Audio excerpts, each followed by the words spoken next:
హరిత విప్లవంతో పచ్చదనం తెలంగాణ తొలి మాజీ సీఎం కేసీఆర్ జన్మదినం సందర్భంగా వృక్షార్చన పోస్టర్ ను పెద్దపల్లి జిల్లా కేంద్రంలో జెండా వద్ద మహిళా నాయకురాలు దాసరి ఉష ఆవిష్కరించిన ఈ సందర్భంగా మాట్లాడుతూ మొదటి సీఎం కేసీఆర్ తెలంగాణలో ప్రజలను రైతులను కంటికి రెప్పలా చూసుకుంటూ హరితహారం నిర్వహించి హరిత విప్లవం తీసుకొచ్చి పచ్చదనం చేశారన్నారు। ఈ కార్యక్రమంలో ఉషతో పాటు జాగృతి నాయకులు బీఆర్ఎస్ నాయకులు పాల్గొన్నారు।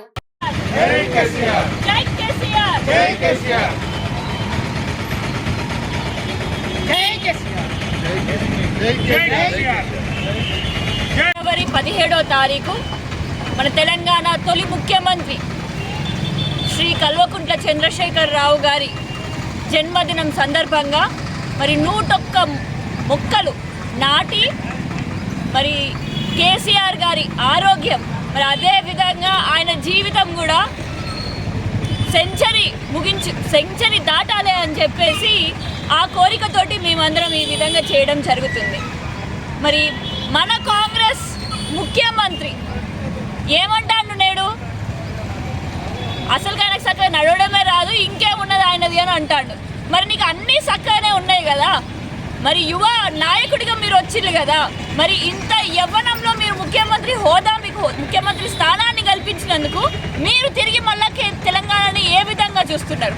మరి కేసీఆర్ గారి పాలనలో వృక్షాలు ఏడ చూసినా కూడా ఎంతో చక్కగా నర్సరీలు పెట్టి పల్లె ప్రకృతి వనాలు పెట్టి మరి ఏ విధంగా ఎంతో చక్కగా చూడడం జరిగింది। ఈ తెలంగాణ గడ్డనే పులకరించిపోయింది। కానీ నేడు ఈ రేవంత్ రెడ్డి గారి పాలనలో ఏ విధంగా ఉన్నది? ఏడ చూసినా కూడా ఆ లగచెర్లలో మంచి సస్యశ్యామలంగా పండుతున్న పంటల్ని చూసి దాన్ని చూసి మరి తొండలు కూడా గుడ్లు పెట్టని స్థలం అని అంటారు। మరి ఆ విధంగా తెలంగాణని దేశానికి చూపెడుతున్నాడు అని అంటే గట్లాంటి తెలంగాణ ముఖ్యమంత్రిగా మనం ఎన్నుకున్నది అని నేడు ప్రతి ఒక్కరూ కూడా మీరు ఆలోచించవలసిందిగా మరి ఆ విధంగా ఆలోచించాలి అని చెప్పేసి కోరుకుంటున్నాను।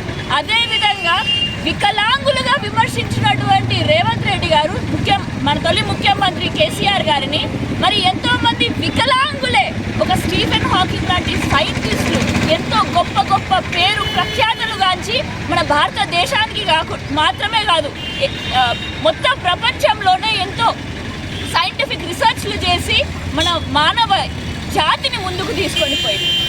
మరి అట్లాంటి మానవ జాతిని ముందుకు తీసుకొని పోయిన వికలాంగులని డిసేబుల్డ్ పర్సన్స్ని నేడు మీరు అవమానించినట్టు జరుగుతుంది। మరి నేడు కేసీఆర్ గారి జన్మదినం సందర్భంగా 101 చెట్లు మన కేసీఆర్ గారి లేన్లోనే అది పెద్ద కల్వాల ఆటో నగర్లో ఉండడం జరిగింది। మరి ఆ పేరే కేసీఆర్ సభ, కేసీఆర్ గారి ఒక సభ పెట్టడం వల్ల దాని పేరే కేసీఆర్ రోడ్డుగా మారింది। మరి అట్లాంటి కేసీఆర్ గారి రోడ్డుకి అటు ఇటు పక్కన 101 మొక్కలు నాటుతాం కాబట్టి ప్రతి ఒక్కరూ కూడా దానిలో పాల్గొని అది విజయవంతం చేయగలుగుతారని కోరుకుంటూ మరి ఇంత చక్కగా ఒక గ్రీన్ ఇండియా ఛాలెంజ్ని మన పెద్దపల్లి నియోజకవర్గంలో ముందుకు తీసుకొని పోతున్నటువంటి బొల్లం భూమేష్ గారికి ఈ నియోజకవర్గ ఇన్ఛార్జ్ గారికి ప్రత్యేకంగా నా ధన్యవాదాలు తెలియజేసుకుంటూ అదేవిధంగా మరి సంతోష్ అన్న గారికి మాజీ ఎంపీ గారికి వారికి కూడా ప్రత్యేకంగా నా ధన్యవాదాలు తెలియజేసుకుంటూ అందరికీ జై కేసీఆర్, జై తెలంగాణ।